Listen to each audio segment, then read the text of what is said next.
उन्हाळा चालू झाला की आपल्या सगळ्यांना थंडगार ड्रिंक्स, शेक्स प्यायला खूप आवडतं. शेक म्हटलं की सगळ्यात पहिल्यांदा आपल्याला आठवतो तो मँगो शेकच. कारण मँगो शेक सगळ्यांनाच आवडतो, ऑल टाईम फेवरेट. तर आज आपण इथे मँगो मिल्क शेक बनवत आहोत. अगदी बाजारात मिळतो तसा क्रीमी आणि दाटसर होतो. नमस्कार, मी स्वाती तुमचं आपल्या टेस्टी किचनमध्ये खूप खूप मनापासून स्वागत करते. आंब्याचा सीझनही चालू झालेला आहे, मग मँगो शेक तर झालाच पाहिजे. एकदम सोपी रेसिपी आहे. फक्त काही टिप्स फॉलो केलात तर तुमचाही हा मँगो शेक एकदम क्रीमी आणि दाटसर होईल. चला तर सुरुवात करूया.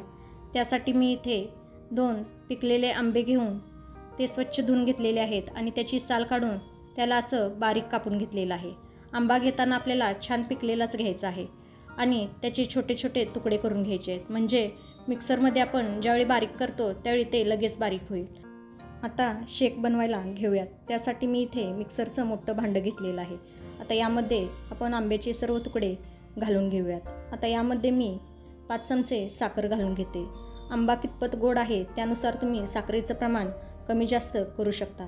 या इथे मी 5 चमचे साखर घालून घेतलेली आहे. नंतर यामध्ये मी 2 ग्लास थंडगार दूध घालून घेते. मी इथे दूध उकळून पूर्णपणे थंड करून हे दूध घेतलेलं आहे. मी इथे आईस क्यूब वापरणार नाही, म्हणून हे दूध मी थंड झाल्यावर 1 तास फ्रीजला ठेवलं होतं ते वापरलेलं आहे. पण तुम्ही जर आईस क्यूब वापरणार असाल तर फक्त दूध गरम करून थंड करून घ्यायचं आहे आणि मग ते दूध यामध्ये वापरायचं आहे. नंतर 4-5 आईस क्यूब घातला तरीही चालेल. आता मी हे दूध घालून घेतलेलं आहे. आता झाकण लावूया आणि हे छान ब्लेंड करून घेऊया. इथे मी हे छान ब्लेंड करून घेतलेलं आहे. किती छान दाटसर झालेलं आहे तुम्ही बघू शकता. हे mango milkshake as it is असंचही तुम्ही पिऊ शकता, पण मी इथे हे अजून क्रीमी आणि रिच व्हावं म्हणून यामध्ये 2 चमचे व्हॅनिला आईस्क्रीम घालून घेते. आईस्क्रीम घालणं एकदम ऑप्शनल आहे, पण रिच आणि क्रीमी व्हावं असं वाटत असेल तर तुम्ही एकदा तरी असं आईस्क्रीम घालून हे मिल्कशेक नक्की बनवून बघा. आता याला अजून एखादा मिनिट मी ब्लेंड करून घेते. तर इथे हे मी छान ब्लेंड करून घेतलेलं आहे.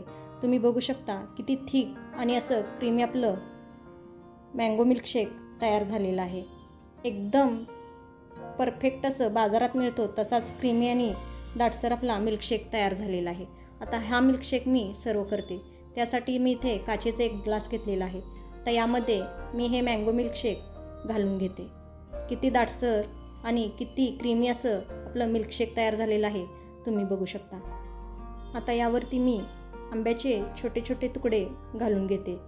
आंब्यासोबत यावरती तुम्ही ड्रायफ्रूट्स घातला तरीही चालेल किंवा फक्त ड्रायफ्रूट्स घातला तरीही चालेल.